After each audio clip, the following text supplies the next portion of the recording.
Coming up next on the Wet Fly Swing podcast.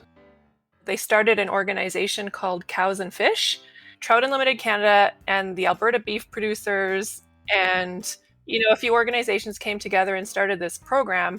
Like we have cattle grazing all over the place, and then sometimes it's causing harm to streams, but it doesn't have to. And so they created this program, and it's been really successful over the last 20 years, providing resources and technical support to ranchers to improve river health. It's really cool. That was Lesley Peterson describing one of their successful TU projects, native trout, aquatic habitat, water quality, and conservation, today on The Swing. Welcome to the Wet Fly Swing Fly Fishing Show, where you discover tips, tricks, and tools from the leading names in fly fishing today. Hey, how you doing today? Thanks for stopping by the show. We got the Brian Niska Steelhead Spade Lodge trip to the Skeena Basin this year. It's going on right now. We're giving away a huge trip. Go to wetflyswing.com/giveaway right now if you want a chance to win this trip and all the products that we're giving away along with this, including a Lamson steelhead reel. We got it all. Rods, reels, gear. Check it out right now. If you want to book the trip straight up and just get that trip, you can go right now to wetflyswing.com/school. And you can sign your email right there, and we'll reach back out to you with some details.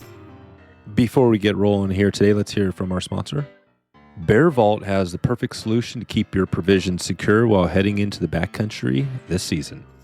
BearVault builds a rugged polycarbonate locking canister that keeps bears and other wild animals away from your food. Proper food storage is one key to an epic trip in the backcountry. Please head over to wetflyswing.com/BearVault to check out this must-have solution for the outdoors now. You support this podcast and your safety this season by clicking through that link right now. Today's episode is sponsored by Drifthook, who has pre-packed fly assortments for every stage of your fly fishing journey. Check out their fan favorite nymph boxes that are hand-tied and inspected before being carefully packed into these durable, water-resistant boxes. Each kit is organized by species and includes instructional videos and easy-to-follow guides. Visit wetflyswing.com/drifthook right now and use coupon code SWING at checkout to get 15% off your next order. Lesley Peterson is here to break down Trout Unlimited Canada. Lesley describes how TU Canada is different from TU USA, which native species they are focusing on this year, and how they are reaching out and protecting bull trout in the region. Plus, we get Lesley's favorite podcast episodes. Here we go. Lesley Peterson from tucanada.org. How you doing, Lesley? Great. How are you doing, Dave? Good. Thanks for coming on here. We have, TU, I think, is definitely, I'm not sure if it's the biggest, but it's one of the biggest, conservation groups out there. You hear a lot about them. Everybody loves them. And I think that TU Canada maybe is a little bit, we have a lot of people in the U.S., so I think we're going to shed some light on the projects you have going on up there, because we definitely do have a lot of Canadian listeners as well. But before we get into TU Canada, take us back to fly fishing. I know you do a little bit of fly fishing. How did you get into that? Yeah, so I didn't really grow up fishing in a fishing family. We did a little spin casting here and there. I grew up in Saskatchewan, which is in the prairies in Canada. And I ended up in Alberta for university and work. And when I started working at Trout Unlimited Canada, it was kind of a no-brainer that I would get into fly fishing. So I started that and then joined. We have a Calgary Women Fly Fishing Club here in Calgary that I joined, and met a lot of great women to sort of mentor me and help me learn along the way. So yeah, it's actually become part of my job, which has been really cool. That's right. I've heard that before where, you've got some, it's a good way to get out there, right? Like you maybe put together a trip or something like that, right? It's a good way to get people involved in TU. Also, a very useful sampling technique. Oh, there you go. Yeah, so that's good. So you do a little bit of that too, and we're going to talk about a few projects you have out there around Canada. But maybe just start there, because this is kind of the broad, right? This is TU Canada. This is not a specific region or whatever. How does that look? Give us the broad brush on TU Canada. What do you cover and what don't you cover? Yeah, so I guess I'll start with saying Trout Unlimited Canada is a different organization than Trout Unlimited in the United States. we share most of our name, and we have some similar goals and objectives, but we have very totally separate governance, a separate mission, separate board, all of that stuff. So yeah, we have been around for 50 years. We're just kind of celebrating our 50th anniversary, and as an organization, we're a registered charity, and we have two offices. So one in Calgary, which is where I'm based, and our other office is in Guelph, Ontario. And then aside from that, we have volunteer-based chapters across the country. That's right. And do you have some in every province? Not every province, and some chapters have, come and go as volunteers come and go, as you know, but we're in, I would say, half to most of the provinces.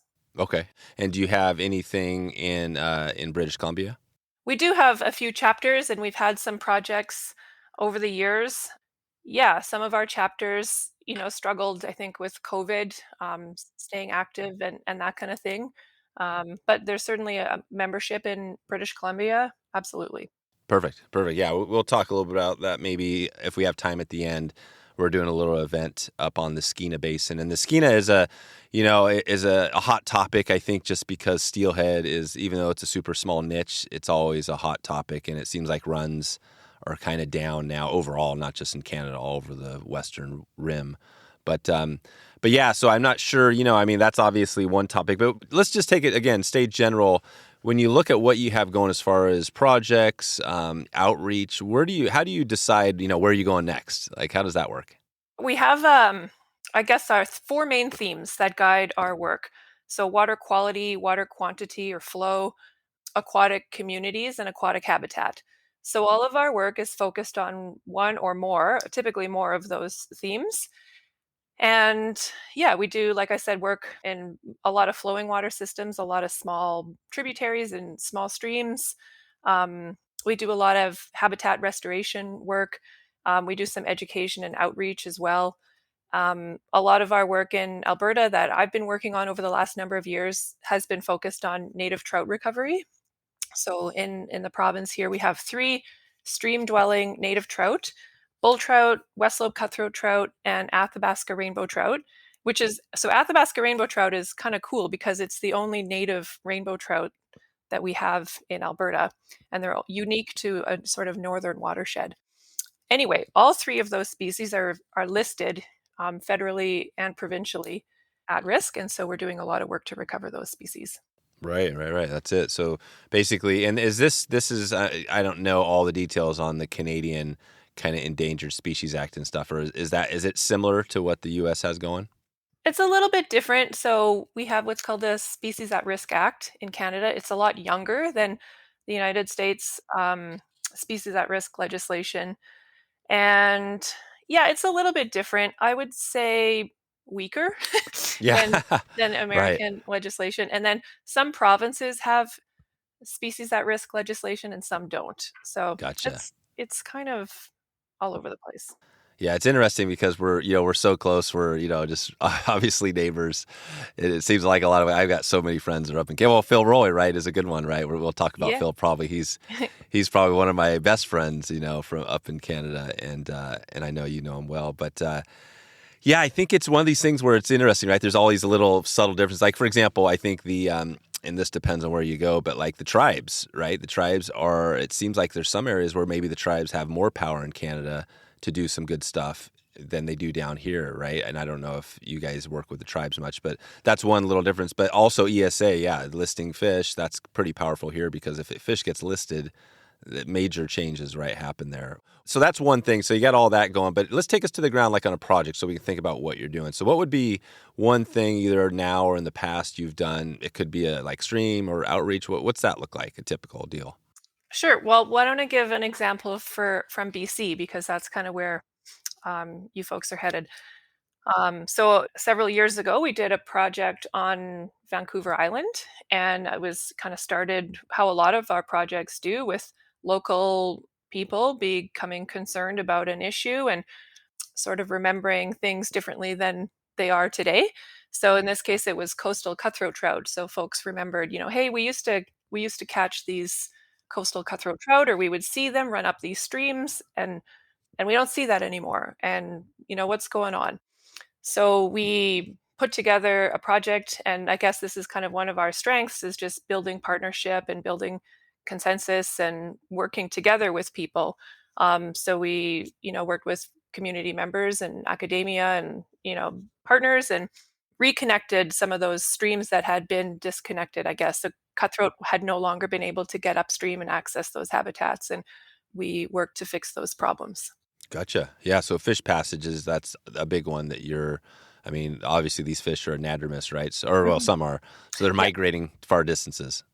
Yeah, and maybe not even far distances, but they still need, like in the coastal cutthroat example, they need to get up into those freshwater systems for their life cycle. And and for sometimes it is like our freshwater species in Alberta, we don't have anadromous fish because we don't have any waters in Alberta that drain to the ocean, but we still have migratory fish that have been cut off from streams because of whether it's dams or culverts and that kind of thing. That's right. Yeah. Bull trout might be a good one. I'm not sure how far they migrate, but they do some migration, right? Oh, big time. Yeah, they can do, 100-kilometer plus migrations. Yeah. Perfect. Good. So that's a cool project. So that's in Vancouver Island is a hot spot. Definitely you hear a lot about that. And so that's a good example of a project. What would be like on the outreach end? Is that something where you think of, you mentioned the quality, quantity, the kind of the four pillars. Is outreach, how does that fit in there? Is that just part of everything you do? Yeah, it's kind of part of everything we do. Like we have volunteers come out to a lot of our projects, and that's a great way for people to learn about the issues that are facing our watersheds.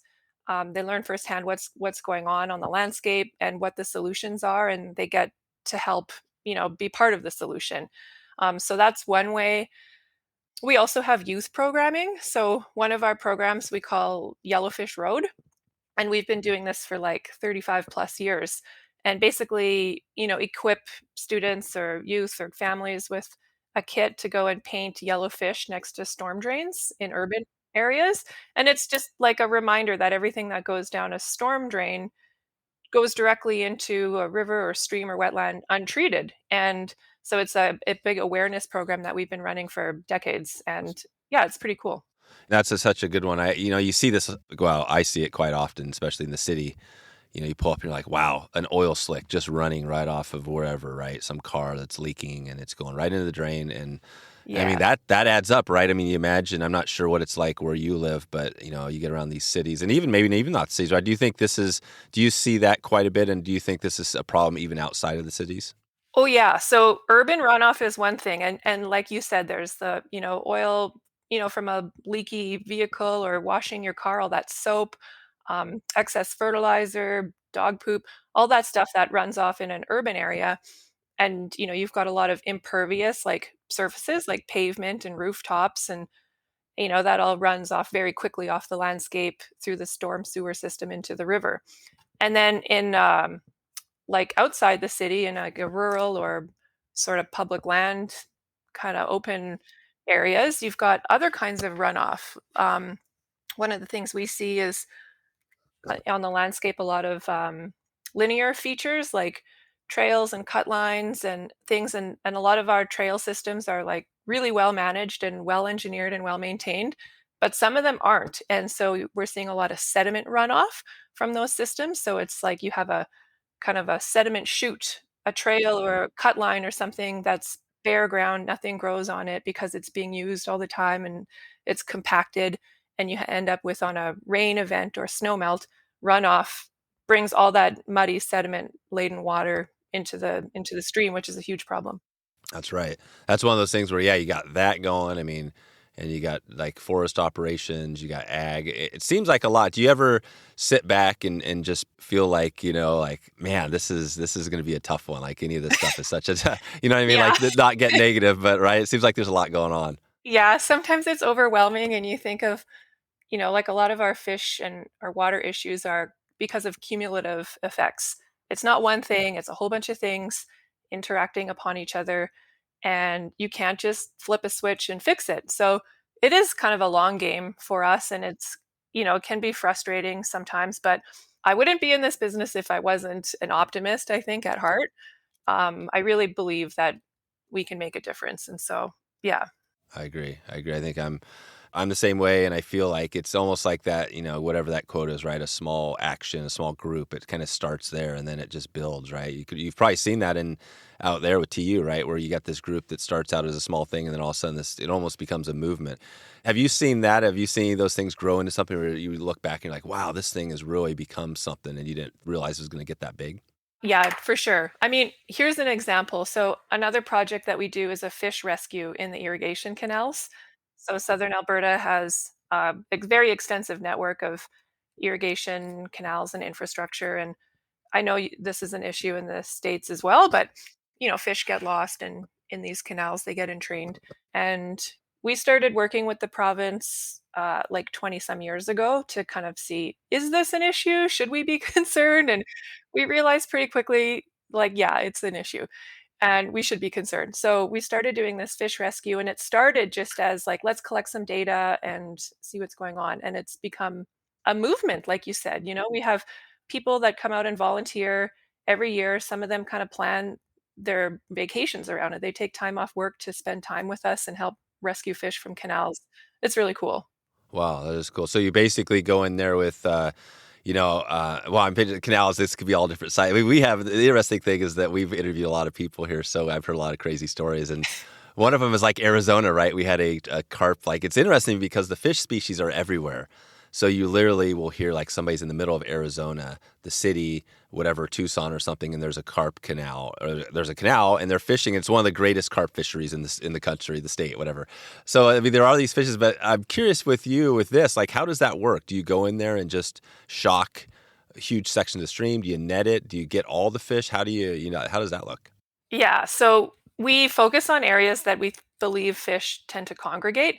So as the water levels drop in the canals, fish tend to move upstream or find deeper water or, pockets that they can hold. And so the water's already kind of lower by the time we get there. And we use backpack electrofishers. It's like the canal is wide enough that we typically use 2 backpack electrofishing crews working tandemly side by side. And then we work like up to a drop structure or a net Right. or something like that. Or a barrier or something like A that. barrier. Yeah, exactly. And so Gotcha. we have Wow. there's like 4 or 5 canals that we visit on an annual basis, and the whole thing takes about 10 days of field work. And yeah, I think we're over 1 million fish now since we Wow. started this. Yeah. Wow, that's crazy. 1 million fish. And are these some of the species you already mentioned, those 3 species, or do you also find a random mixture of all sorts of other stuff? Yeah, so the 3 species that I mentioned, we don't catch a lot of because those are typically higher up in the headwaters. However, we do find bull trout in one of the Oh, wow. canals. Yep. Not a lot, but sometimes we'll catch, 2 or 3 big adult bull trout in one of the canals. Yeah. A lot of brown trout, rainbow trout, a lot of mountain whitefish, and then a whole slew of really cool non-sport species like, white sucker, long-nosed sucker, and some dace and sculpins and you name it. So lots of native. I mean, these are not all invasive fish. You're getting native fish that are in there. Most of them are native, except for the trout, which is kind of ironic because, yeah, like the brown trout and rainbow trout are not native in Oh, these right. watersheds, but they support a highly valuable sport fishery and they're part of the system. So, yeah, we'll rescue them. Gotcha. You mentioned the rainbow trout. What was the one you mentioned earlier, the specific subspecies? Yeah, they're called Athabasca Rainbow Trout. Athabasca. Can you tell the difference between that one? How would you tell that one between just a normal rainbow trout from wherever? So technically, they're the same species. They're all Oncorhynchus micus, but they are isolated in the, well, I shouldn't say isolated, but they're on the east side of the divide. Oh, right. East side. Yep. And so they won't mix, I guess, with rainbow trout in the Pacific drainages, but they tend to be in smaller streams. They don't get very big, and they retain their parr marks into adulthood, which is really cool. Oh, wow. Wow. So they have parma. And so these are fish that maybe are like a 6-inch fish would be big or something like that? Yep. Yep. Wow. This is cool. I love this. So you got this big salvage operation. Sounds fun. So then that's the cool thing is, like you say, like volunteering. It's, people can donate right now, right? They can go to your website and they can donate, but they could also sign up and like join and volunteer, right? That would be maybe as powerful as paying money. Oh, yeah. So we have volunteer opportunities. People can sign up and volunteer. They can donate for sure. We'll put their money into action. And The other way to get involved is to join. So like I said, we have those volunteer-based chapters across the country. And so that would be a great way to get like more involved, and you could join the chapter executive and help plan projects and do stuff like that. So there's so many different levels of involvement in the organization. That's great. Yeah, your website is awesome. There's so many resources there. So that's good. So I want to take an example. This is kind of something I'm thinking about, and this would be like a new one, but let's just take the Skeena. So we're heading to the Skeena trip. It's going to be amazing. I mean, the fishing, like we saying, the numbers have been down a little bit, but there'll be some opportunities. But if there was a group, somebody listening or, to that episode on the Skeena, and they're like, oh, wow, I'm not even sure if there's a Skeena or some group, TU group, but if they're like, hey, I want to start a TU group for this area because I really like TU, I think the Skeena needs one. Where would they start? Like, how would they do that? Is that a long process, or where's step one? No, it's not really too onerous of a process. Basically, you just need 6 people that come together and say, hey, we think this is an issue, or we want to do this, and come together and have a few conversations with our staff about your goals and objectives and what you're interested in, and basically apply to become a chapter. We'll send some paperwork and that kind of thing, and then it would get approved by our board of directors, and then you're good to go. So, and then our job is to try and provide support to those chapters and help them out along the way. Right. And support could be either like technical assistance or maybe even funding, something like that. Yeah, like advice, in identifying projects, help with grant applications, maybe connecting them with other partners or people that we might know in the area or that they think they should connect with, that kind of thing. Yeah, that's awesome. So, and to you, I'm guessing up there's quite a few people involved. Well, what does that look like when you say? I mean, maybe you could start with the board. Do you know most of the board members pretty closely, like who they are? Yeah. So I've probably met most of them. They do a lot of their meetings on Zoom these days. Like, that's kind of one of the relics of the pandemic that's changed. But the board, they are kind of distributed. They're located in across the country. So we have members in different provinces. So I guess that maybe works best for them. So yeah, we have our board of directors, and then we have the staff. I think we have about 20 staff Oh, wow. at the moment. Yeah, that's awesome. So yeah, 20 staff. So you have and remind us again, we haven't dug into this, but what is your exact title role in your position? So my role is conservation director. So I support and guide our conservation efforts across the country. So previously I was the more focused on just Alberta and Western Canada, and I've just recently moved into more of a national focused role. So it's kind of cool. Oh, wow. Yeah. So has that been quite a bit like a challenge going nationally, like versus where you're at? Well, it's fun for me because I'm getting to know more about the work that we do in Ontario, because my focus has been sort of Western for so long.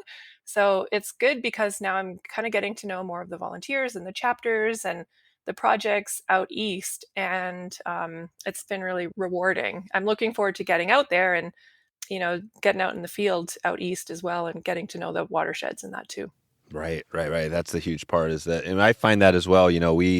I'm actually out in the West, and in Oregon.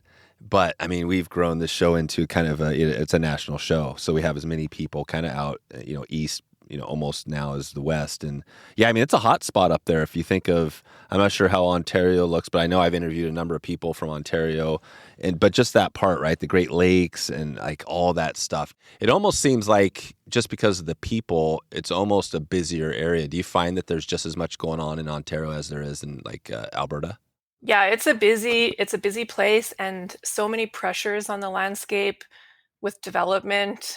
Like Southern Ontario is just, it's very highly developed, I guess, and a lot of pressure on our streams and rivers. Yep. Yeah, it's not an easy one. So I guess we got a couple things going here. We mentioned BC, the trip. That's good. What else do you tell people if they're like listening right now? Somebody's listening. They're likely, in the United States or Canada, but they could be all around the world. What's like something you tell them to say, hey, you can make a difference? There's one thing you could do. What is that thing? Do you think is the most, kind of high priority message? I think just talking to people is really important about, if you're interested and concerned about fish or river health and watershed health. Talk to your friends and family about it, because maybe they don't know. Maybe they don't know the issues that are facing our landscapes, and it's good to have those conversations and get people aware of the different threats and pressures that are out there, whether it be land use or fishing or invasive species, all these things, and species at risk. These are just like really good conversations to have, and maybe it might spark an interest in somebody, and they might get involved. Let's take a quick break for a word from our sponsor. Waters West Fly Fishing Outfitters is your go-to resource for spay and swung fly techniques for the OP and beyond. They are known for their deep selection of unique, high-quality fly tie materials, and they are the gateway to some of the great steelhead rivers in the country. I was able to get out on the water with Ed, and it was an amazing day. We hit the shop early, met him at the shop. We fired up the old vehicle and headed out on the river. Ed is the type of guy that you feel comfortable right from minute one, and it was a good day. We ended the trip 4-bying into this unimproved boat ramp, pulling the boat out, and then we ended up with a great opportunity and landed a nice, very nice chromer and had a few other touches. Fished one of the great rivers in the country. It was amazing. Not only do they cover steelhead, but all species in the area, and they have a passion for all fish that swim up or live around salt. They can outfit any angler from the beginner to the most hardcore fishing bum you can imagine. They have a great online store, fast shipping, and you will be supporting conservation when you support Waters West. Please check in with Ed and Kyle right now to say hi and let them know you heard from them on this podcast. And you can do that right now, wetflyswing.com/waterswest. I'd love to get your take on a question I had, and it was interesting because I had a guest on who actually was a professor and kind of fisheries and stuff, right? And we were talking. This is actually in Maine. I think it was more Maine focused, but we were talking about how the changes in declines in numbers of fish, right? Like native populations of trout, even muskie, right, and things like that. Changes there, but then also the invasive species, bass in some areas getting bigger. And he just made the point like, hey, things are going downhill. We're not going to change the tide of this whole thing and recover. Like, there's just no way. Like, he was basically saying this is kind of where it is. You could do some stuff, but that's where it's going. I mean, what do you say to that? Because it seemed like that was a pretty, that's one serious way to look at it. But what are your thoughts when you say, let's take one of your populations, you got one of the ones, the trout populations, say they're going down, how do you see that? Does it seem like a kind of a crazy thing to overcome, or what's your take on that comment there? Yeah, that's a really good question. I think we have to be kind of pragmatic, honestly. So let's look at bull trout, for example. So, they're in BC, on the eastern slopes of the Rockies in Alberta, and in America as well.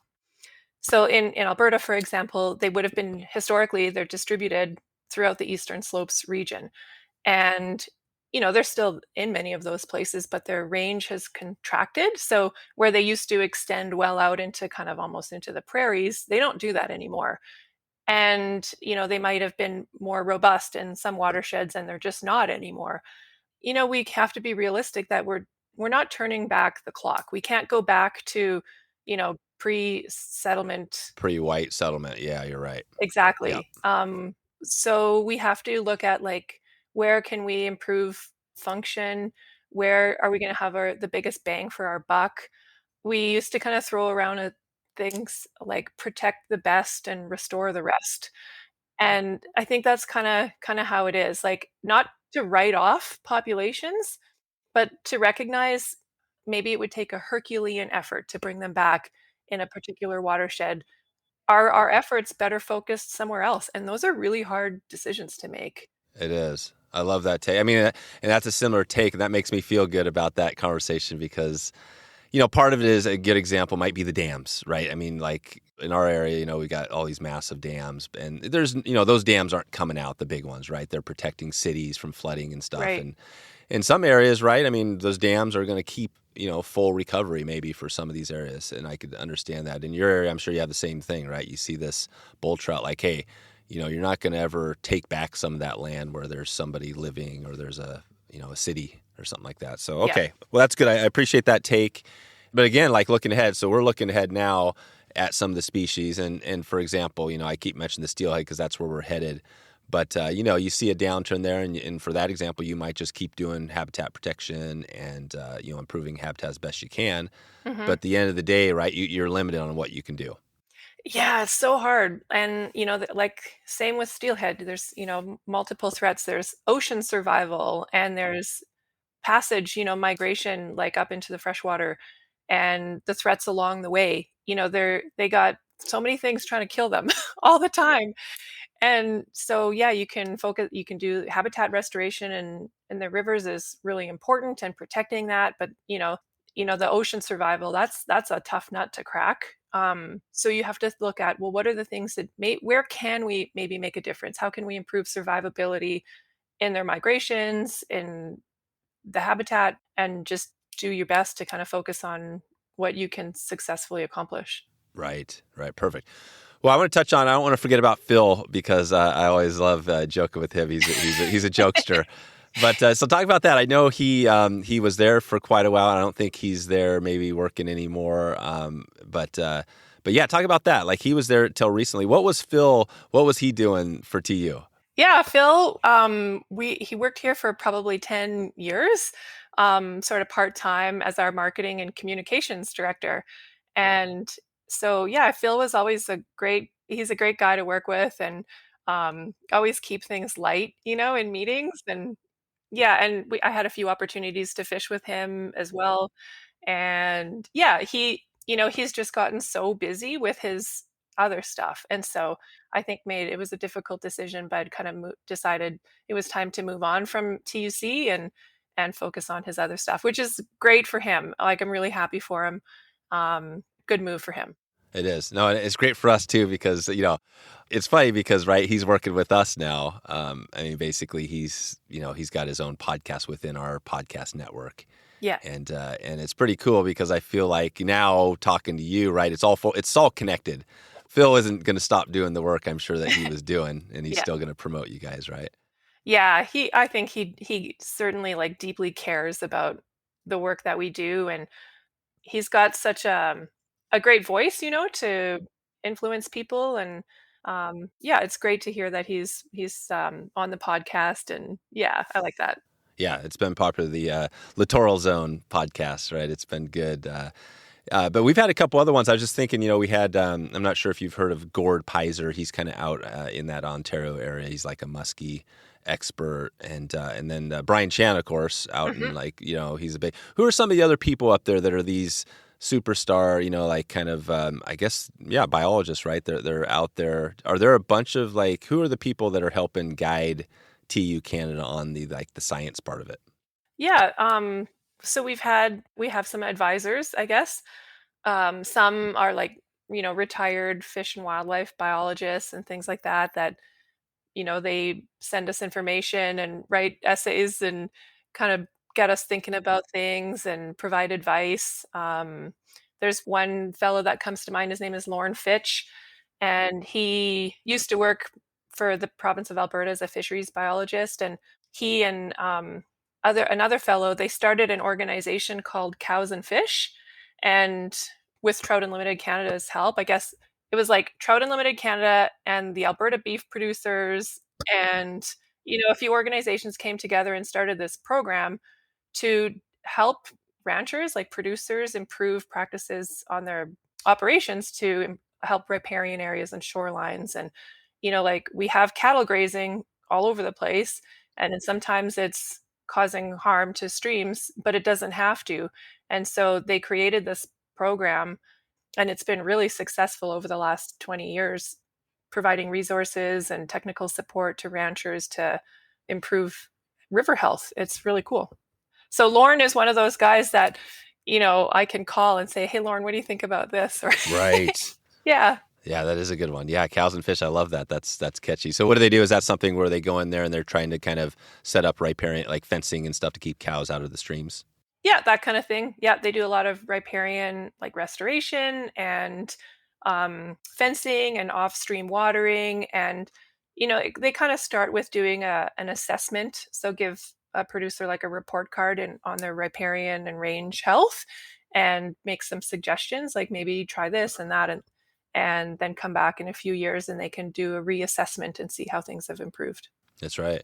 What is the incentive for those folks? I'd imagine there's some people that are kind of hesitant, like farmers, to be like, oh, I'm not sure. How do you get in there to start that partnership, right, to get the trust? They have done a really good job of that. And they have a process where, like, they don't just go knock on doors and say, hey, we're here to help.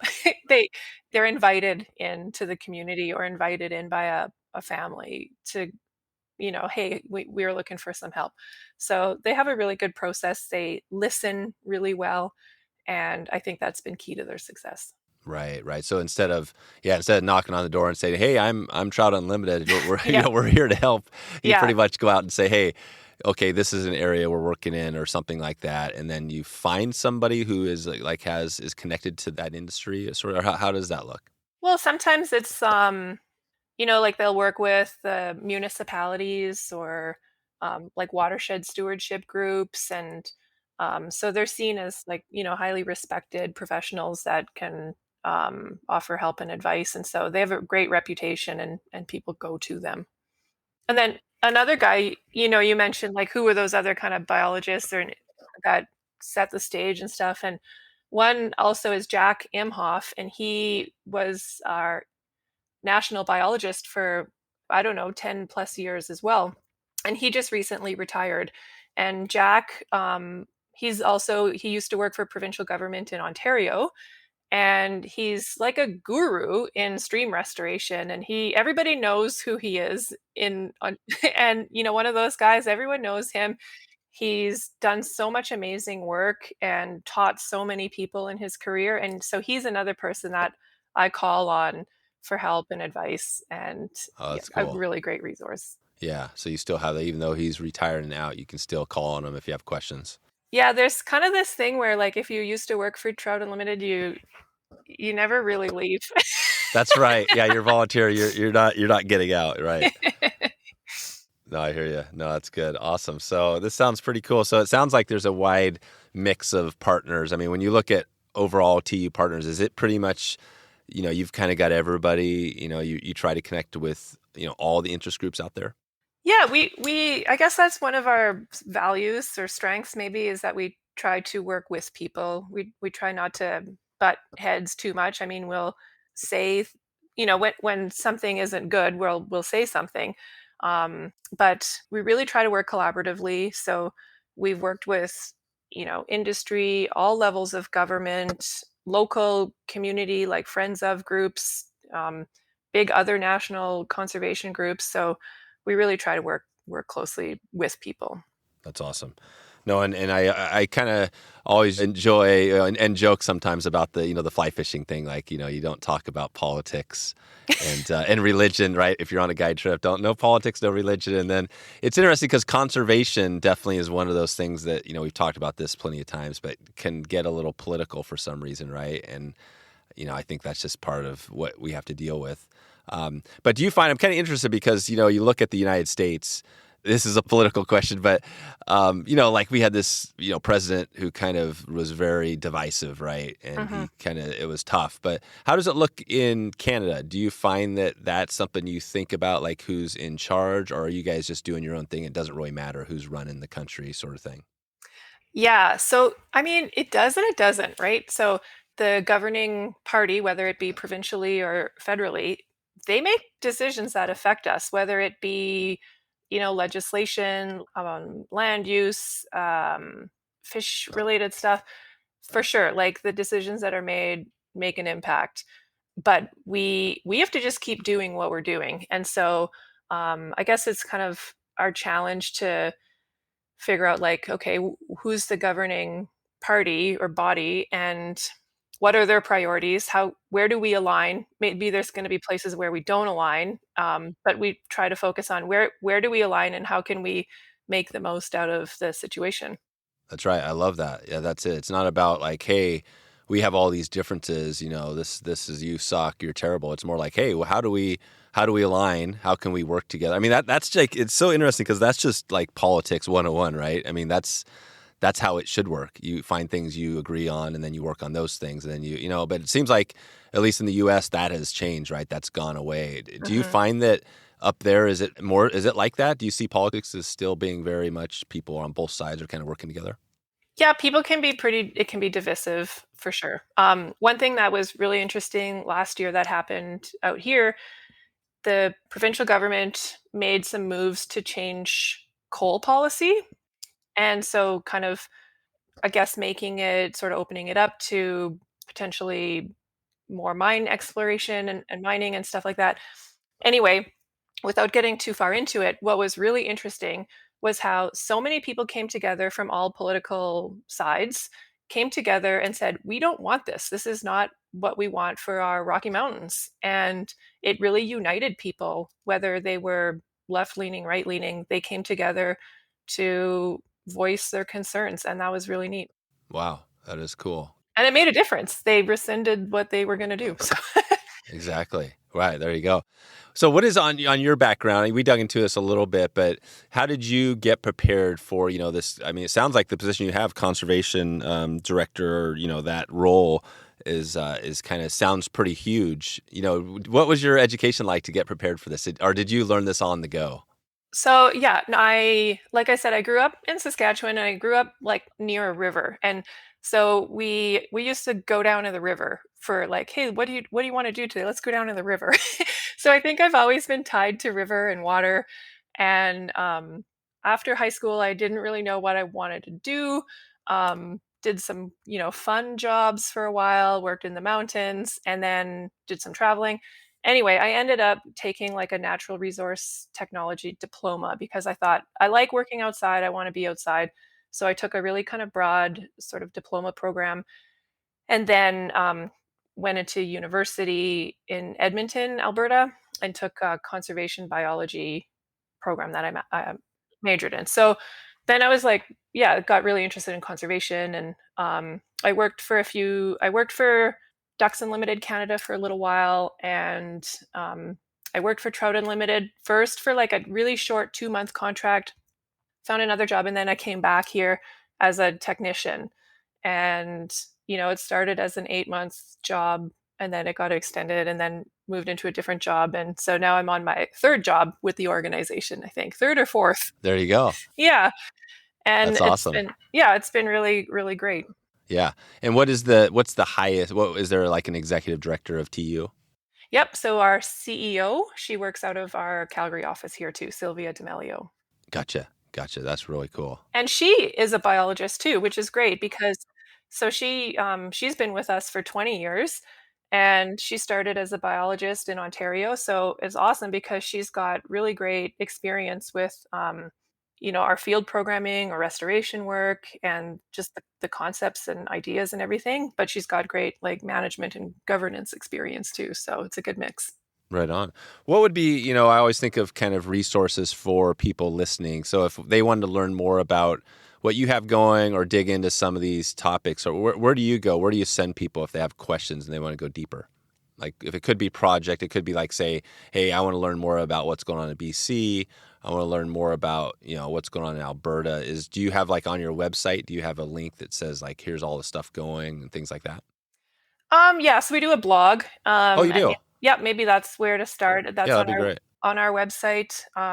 We post stuff about our projects and just sort of general information about, like what do fish do in the wintertime and, that kind of stuff.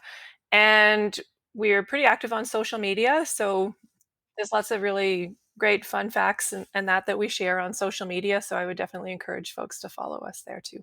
Oh, perfect. Okay, we'll do that. And let's we're going to do, this is our coffee talk segment. We're going to start to wrap it up here in a little bit. And I always love to start with the coffee because it seems like for me, it's like it's one of the things that keeps me going. So, and of course, Anglers Coffee is kind of our, the company that we love to support here, and they have great coffee. And actually, Joe at Anglers is a great conservation minded person. He I don't know, sure, 1% for the planet. We recently had the person that founded that organization on, and we talked about that. But what is for you? Like, let's just take, these are some of these random questions will be real easy for you, but what's your beverage of choice? It's early in the morning now. So are you a coffee drinker, are you tea, or what are you doing? Yeah, coffee. Oh, it is coffee. Yeah, I like coffee in the morning and then maybe tea in the afternoon or evening. Yeah. Okay. Yeah. Coffee and tea. All right. So this one, we always call that. I tend to sometimes call this our rapid fire round, but sometimes it goes a little bit longer, so I shy away from that. But okay, so you got that. What is So I always love to get into music because I like to put some music in the show notes.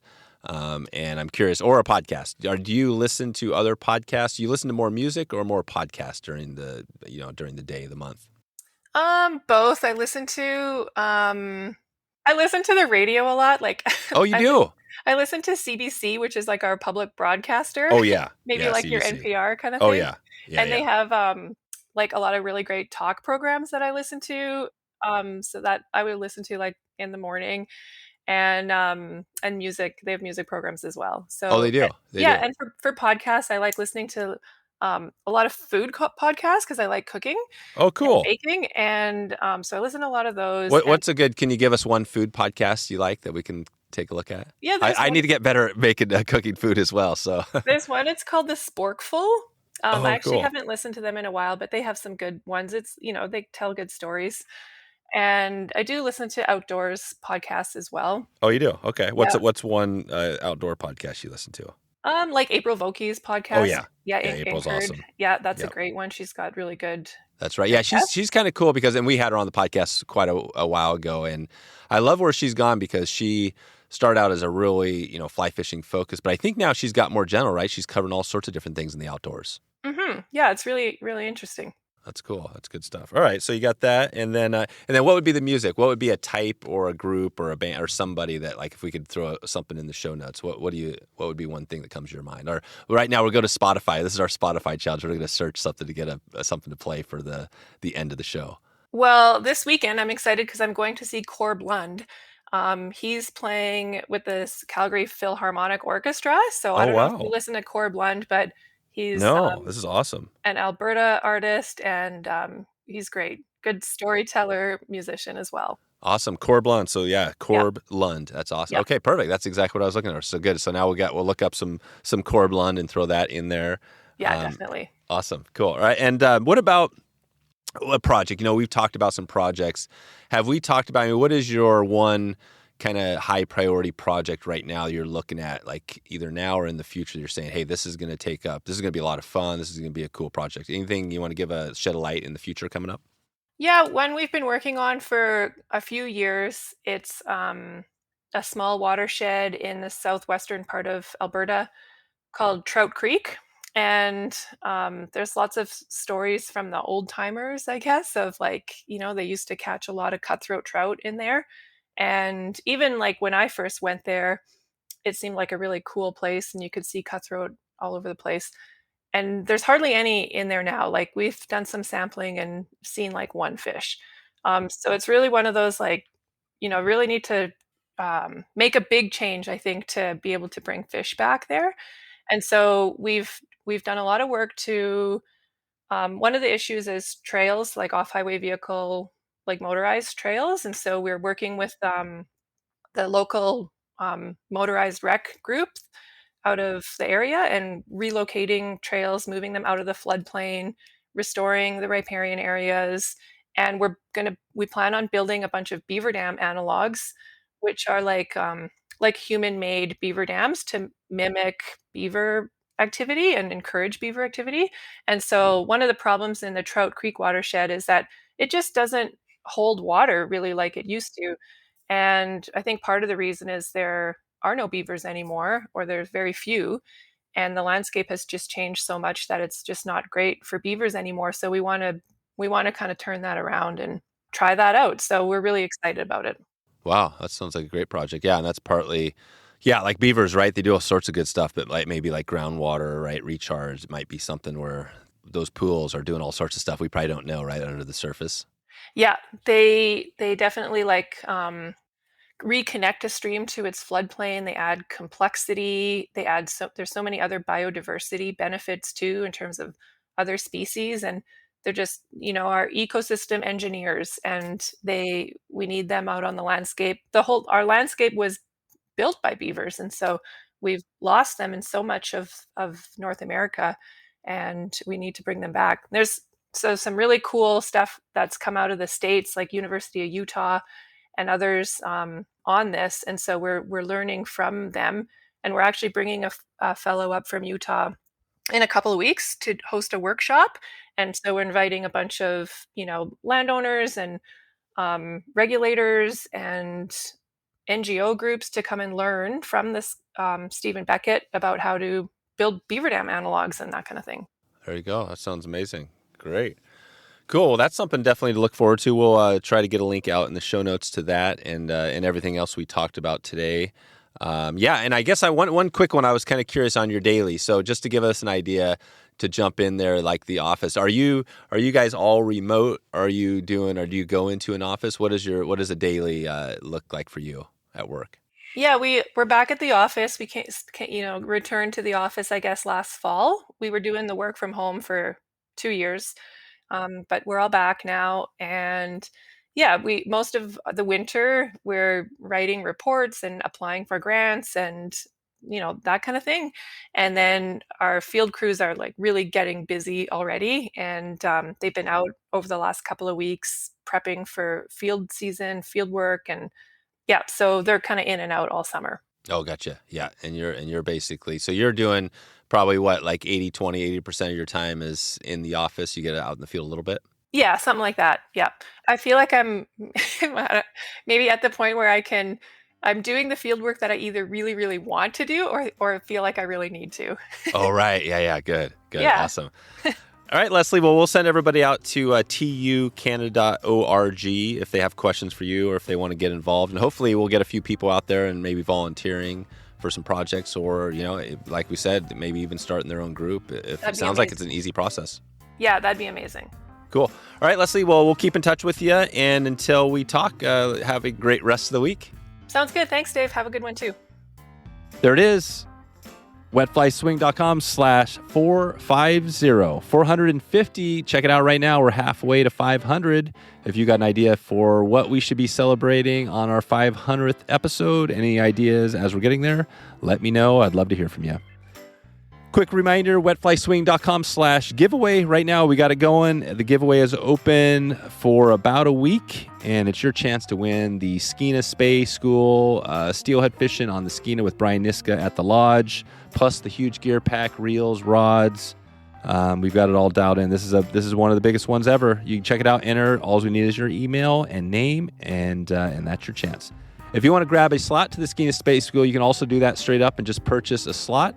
We've got limited numbers, but if you're interested right now, we're filling we're looking at 6 slots right now, and you can check it out, enter your email there, and we'll follow up with you on email. Quick listener shout out before we get out of here. Joel Biller reached out on email, and Joel said, I live in Kamloops, BC, and we get a run of Chinook every summer in August and September. And about 3 years ago, I was introduced to, for the first time after seeing many other people catching these really big fish, it reignited my passion of fishing. And I caught my first one the last day of our season, and that was it. I was hooked, and it consumed my life ever since. My main goal this year is to catch a Chinook on a hand-tied fly on my spay rod. I recently really got into tying my own flies and started tying big intruders with Chinook and bull trout in mind, and if I can manage to catch one this year on one of my flies, that would be an incredible feeling and experience. Thanks again, Dave. Love the podcast. It's honestly what influenced me to try spay fishing and swinging flies. Keep up the awesome work. Amazing, Joel. That might be the greatest email that we've received this year. This feels so good to know that we're helping you have a better experience out there and get into swinging flies. Doesn't get any better than that.